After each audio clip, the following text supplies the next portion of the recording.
ایک عجیب و غریب بات آپ کو بتانے والا ہوں، بات بڑی ضروری ہے، پہلے یہ ویڈیو دیکھیں۔ We have to get married because culturally you cannot be with a person, you have to like get married to live with them. نہیں، شادی اور marriage is not cultural, this is purely religious. رسول اللہ صلی اللہ علیہ وآلہ وسلم کی حدیث ہے کہ جب کوئی شخص شادی کرتا ہے تو اس نے آدھا دین پورا کر لیا اور اسے چاہیے کہ باقی آدھے کے لیے اللہ کا تقوی اختیار کرے۔ شادی میں کلچر صرف ریچولز کو ایڈ کرتا ہے، جیسے مہندی، ڈھول کی، دودھ پلائی وغیرہ، لیکن شادی کی کور کبھی نہیں بدلتی، جیسے mutual rights, consent and purpose, اور یہ ریلیجس ہے، اٹرنل ہے اور فتنے سے حفاظت دیتا ہے۔ لیکن آپ نے پتہ کیا کیا ہے؟ آپ نے میرج کی انسٹیٹیوشن کو کلچر کہہ کے آنے والی نسل کے لیے اس انسٹیٹیوشن کی ویلیو ختم ہی کر کے رکھ دی۔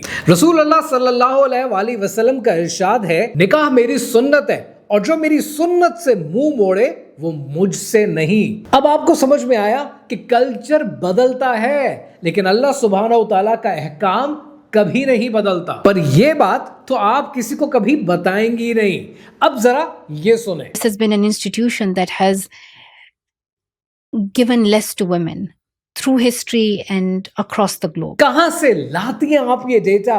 اسلام نے 1400 سال پہلے میرٹل رائٹس عورتوں کو دیے، اجازت، مہر، خلا، وراثت، جب ویسٹ سو رہا تھا۔ اور آپ کو پتا ہے ویسٹ نے یہ رائٹس 125 سال پہلے دیے ہیں، سن 1900 میں، اور ڈیورس کا مکمل رائٹ وہ دیا ہے 1985 میں۔ ہسٹوریکلی سلطنت عثمانیہ میں عورتوں کے اتنی آزادی تھی کہ وہ پراپرٹی اونرز تھیں، مور دین دا کرسچن یورپ۔ اور اسلام کی تاریخ اٹھا کر دیکھیں تو آپ کو یہ پتہ چلے گا کہ قاہرہ کے اندر عورتوں کو اتنی آزادی تھی کہ اس زمانے میں جتنی ڈیورسز ہوتی تھیں 50% وومن انیشیٹڈ ہوتی تھی، ان کو کوئی سوال نہیں کرتا تھا، اور وہ کبھی یہ نہیں کہتی تھی کہ ہسٹوریکلی شادی نے تو عورتوں کو ہمیشہ کم ہی دیا ہے۔ فالٹی میرجز آج بھی ہوتی ہیں، شادیاں آج بھی ختم ہوتی ہیں، لیکن یہ انسٹیٹیوشن کا قصور نہیں ہے، یہ قصور ہے کلچرل ڈسٹورشن کا، پر یہ بات